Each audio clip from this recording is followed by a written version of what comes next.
Onde mécanique progressive. Plan de la leçon est le suivant. Je vais commencer par définir ce que ça veut dire onde mécanique progressive, en donnant bien sûr des exemples. Dans le deuxième paragraphe, je vais vous parler des propriétés générales des ondes. Puis, troisième paragraphe sera consacré à la célérité des ondes. Donc, célérité, ça veut dire vitesse. Et on va terminer notre leçon par la notion de retard temporaire. Premièrement, onde mécanique progressive. Donc, je vais expliquer les trois termes. Commençons par onde.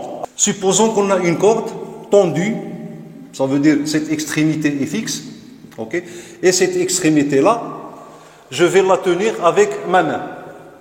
À un instant donné, donc je vais effectuer un mouvement avec mes doigts, un mouvement de va-et-vient vertical. Ça veut dire que je vais descendre mes doigts vers le bas, puis je vais les remonter vers le haut d'une façon rapide. Alors, ce qu'on constate, que ce mouvement, ok, sera répété par tous les points de la corde. Alors ici, qu'est-ce que j'ai créé en faisant ce mouvement-là? J'ai créé une perturbation.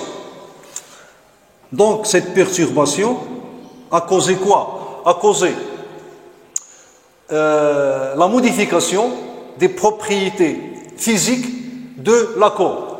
Alors, ces propriétés physiques, pour cet exemple, c'est quoi?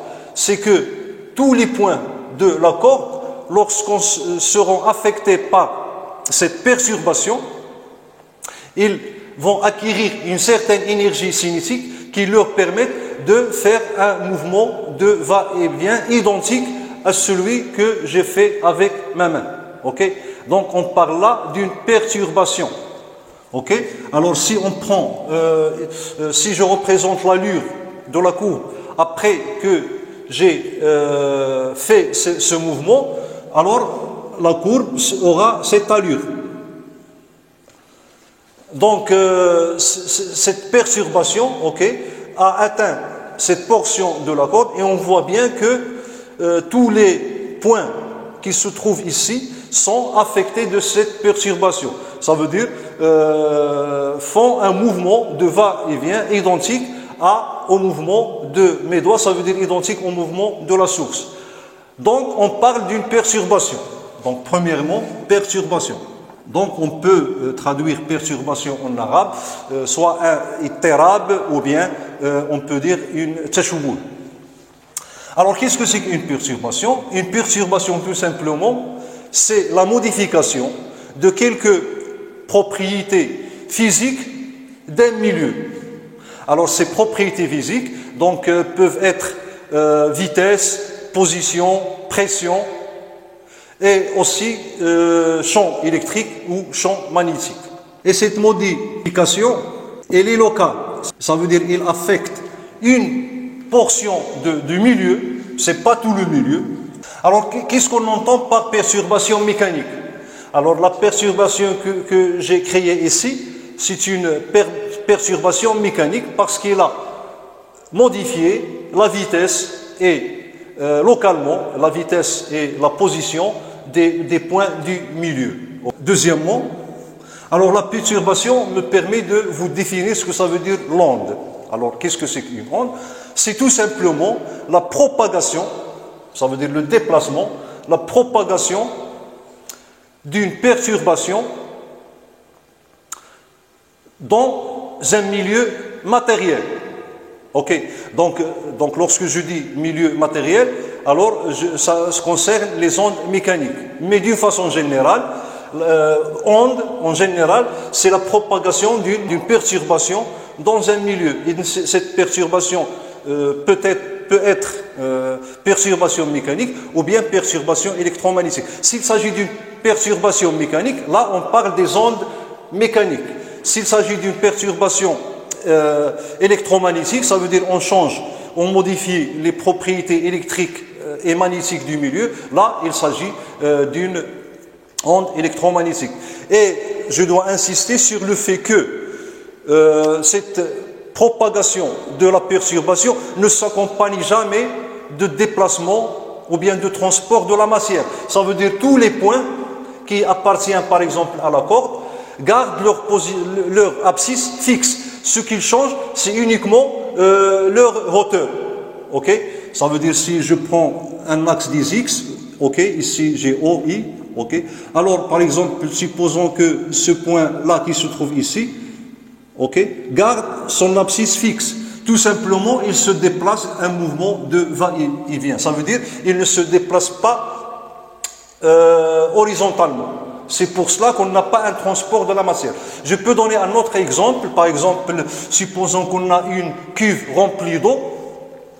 Alors, et on jette un caillou ou bien une petite pierre à la surface de l'eau. Dès que la pierre entre en contact avec la surface de l'eau, on voit qu'il y a création des rides circulaires, donc qui se déplacent le long de, qui se déplacent dans toute la surface de l'eau. Okay. Alors ces rides qui se déplacent représentent une perturbation. Okay.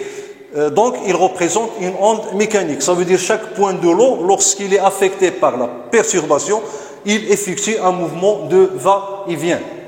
Les ondes électromagnétiques, on va les voir lorsqu'on étudie la lumière ou bien lorsqu'on étudie les ondes électromagnétiques pour les options physiques ou bien mathématiques. Vous devez savoir que l'onde mécanique nécessite toujours un milieu matériel pour qu'elle se propage. Ce n'est pas comme les ondes électromagnétiques, par exemple la lumière, elle peut se propager dans le vide. Mais les ondes mécaniques ne peuvent jamais se propager dans le vide.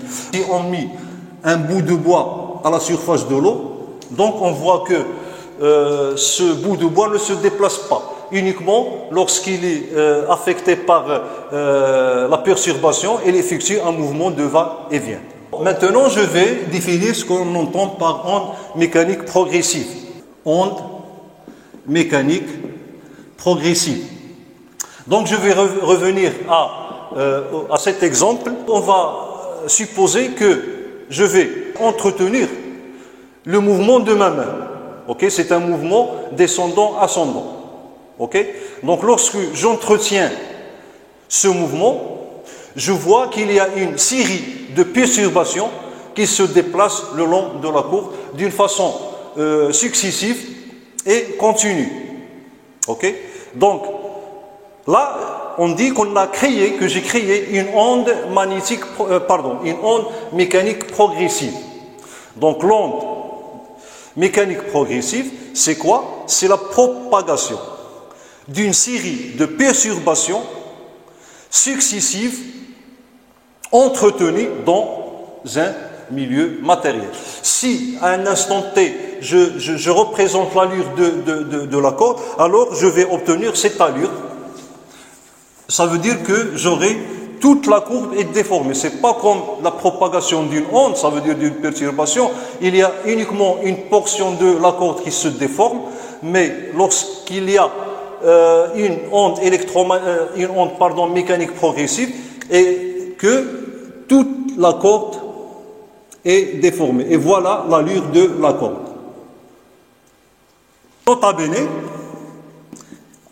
et que l'onde, c'est tout simplement un transport d'énergie. C'est cette énergie qui rend les points du milieu matériel en mouvement. Ça veut dire que lorsque l'onde arrive à une portion du milieu, tous les points de ce milieu acquièrent une énergie cinétique qui leur permet d'effectuer le mouvement. Il y a deux types d'ondes, les ondes transversales et les ondes longitudinales. Ondes transversales, petit a. Alors, je vais revenir à l'exemple de la corde. Okay? Donc, lorsque une onde se propage le long de la corde, alors tous les points sont en mouvement. Okay? Ça veut dire qu'il effectue un ébranlement. Ébranlement, ça veut dire mouvement de va-et-vient. Et ce mouvement s'effectue dans une direction. Tandis que l'onde se propage dans cette direction, okay, qui est parallèle à la direction de la corde, qui est horizontale. Alors voilà la direction de propagation. Ok? Donc, Il s'agit là d'une onde transversale. Donc, pourquoi transversale? Parce que la direction de perturbation, ça veut dire la direction de l'ébranlement ou bien du mouvement des points du milieu, est perpendiculaire à la direction de propagation.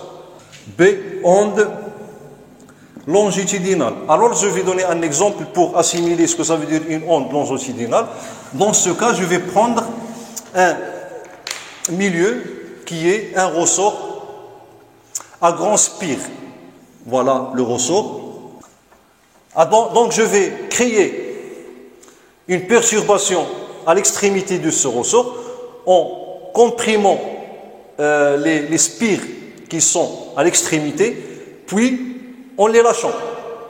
Alors, donc, en comprimant certains spires, puis on les lâche, alors on voit que cette perturbation se propage le long du ressort. Et si on prend l'allure de ce ressort à un instant donné, donc on voit que la perturbation est représentée par ces spires qui sont comprimés.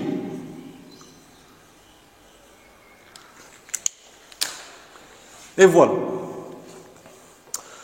Donc, évidemment, le sens de propagation de l'onde, il est horizontal. Tandis que le sens de la perturbation, pardon, j'ai dit la direction. La direction, pas sens, parce que s'il y a réflexion, cette perturbation va changer de sens. Donc, ici, c'est la direction.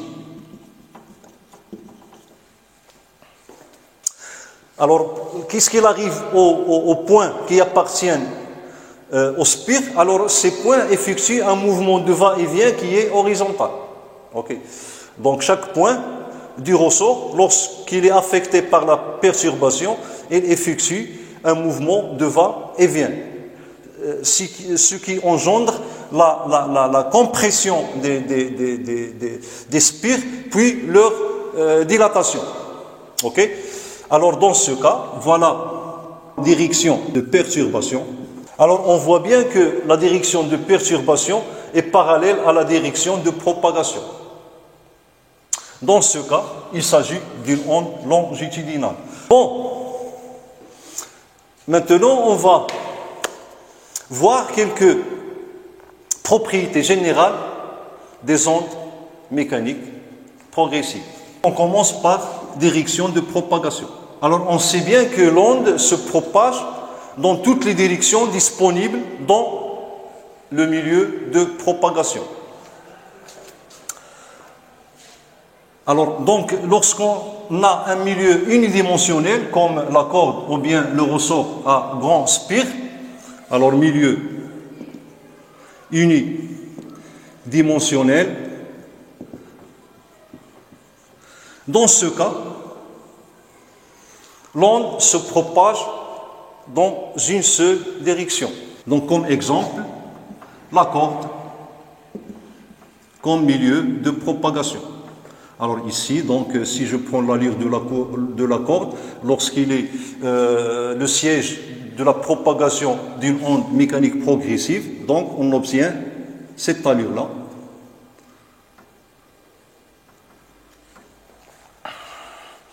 Alors voici le sens de...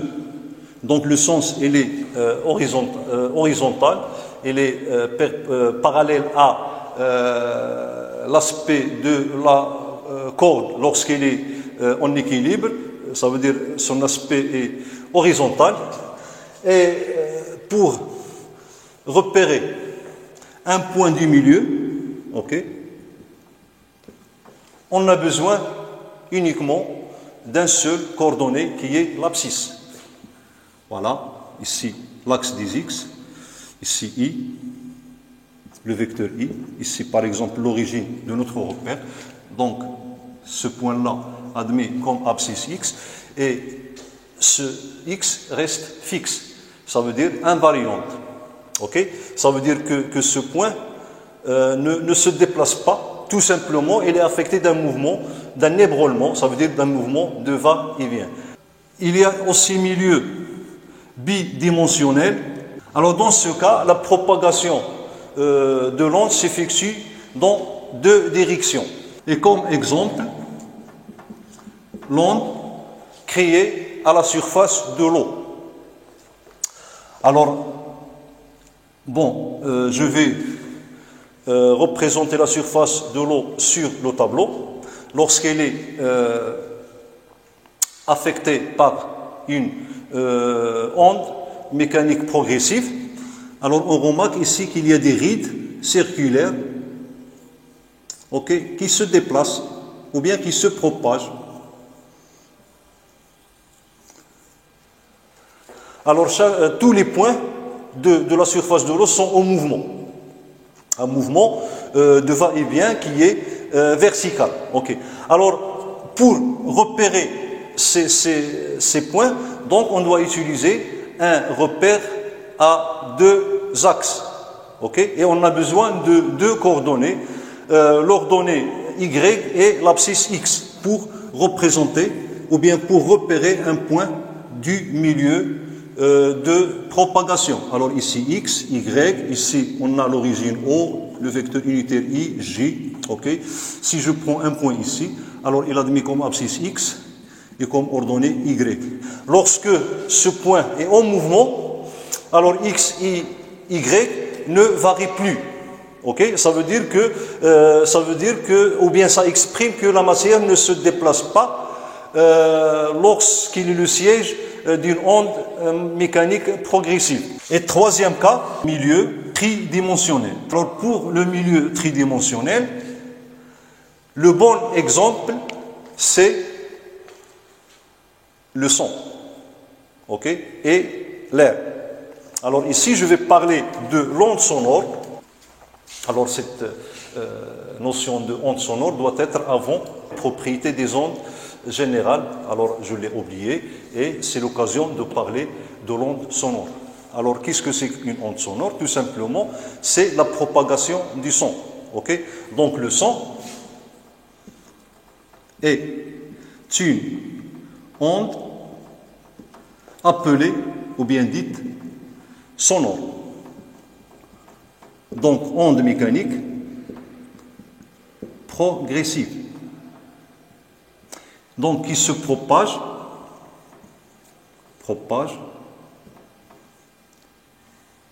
dans tous les milieux de différents états physiques. Donc dans les solides, liquides et gaz. Alors comment on crée une onde sonore et comment cette onde sonore se propage? Ok? Donc, pour créer une onde sonore, on doit avoir un corps qui effectue des vibrations dans une gamme de fréquences. On va voir que l'onde sonore, donc la fréquence de l'onde sonore, donc on va parler de la fréquence et de la période de l'onde mécanique lorsqu'on parle des ondes mécaniques progressives périodiques. Okay. Donc la gamme de fréquences du son est comprise entre 20 Hz et 20 kHz. Ça veut dire que si un corps vibre à une fréquence qui est comprise entre 20 Hz et 20 kHz, dans ce cas, ce corps peut créer une onde sonore. Okay. L'exemple des cordes vocales, okay. Donc nous, comment on produit le son lorsqu'on parle? Alors lorsqu'on parle, en fait, on fait vibrer les cordes vocales. Et ces cordes vocales, lorsqu'ils vibrent, ils produisent le son. Alors comment ce son se propage? Donc le son, c'est une onde mécanique. Alors il nécessite un milieu de propagation. Alors pour nous, lorsqu'on communique entre nous, c'est l'air qui joue le rôle du milieu de propagation. Alors comment l'onde se propage dans l'air? Okay. Donc ici, supposons qu'on a une source sonore, ça veut dire une source vibrante, okay, parce que pour le son musical, on le produit par vibration, soit des cordes d'une guitare ou bien d'une lame d'un piano, ainsi de suite. Donc, lorsque cette source vibre, ok, l'air qui est en contact avec cette source, ou bien les couches, ou bien la couche d'air qui est en contact avec cette source, se comprime puis se dilate, ou bien l'inverse, se dilate puis se comprime. Ok? Et cette modification de la couche de la couche qui est en contact avec S se transmet de couche en couche. Donc, si je vais représenter les couches d'air par des courbes obliques, alors supposons que la couche qui est en contact avec la source, ok, se comprime. Voilà, pardon. Donc il se comprime, puis il se dilate. Avant de se dilater, ok, la couche suivante sera affectée de la perturbation. Ok? Donc, cette première couche se comprime, l'autre couche se dilate. Voilà. Et la couche suivante se comprime.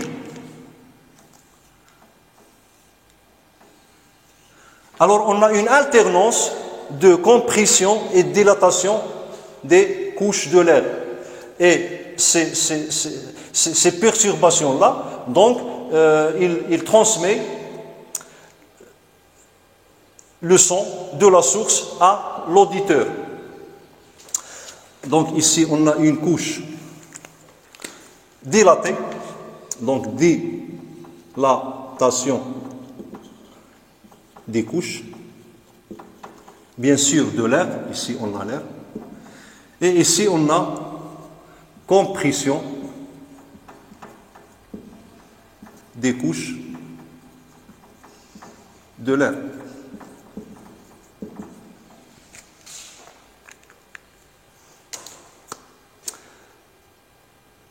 Alors le son, en fait, c'est quoi? C'est une compression détente de l'air. Bon, c'est ça le son lorsqu'il se propage dans l'air. Ok? Alors, donc, le son se propage dans un milieu tridimensionnel. Ça veut dire qu'il se propage dans les trois directions. Ok? Donc, pour repérer la position d'un point, on a besoin d'un repère à trois dimensions. Ok? Donc, voilà notre repère. Voilà, par exemple, un point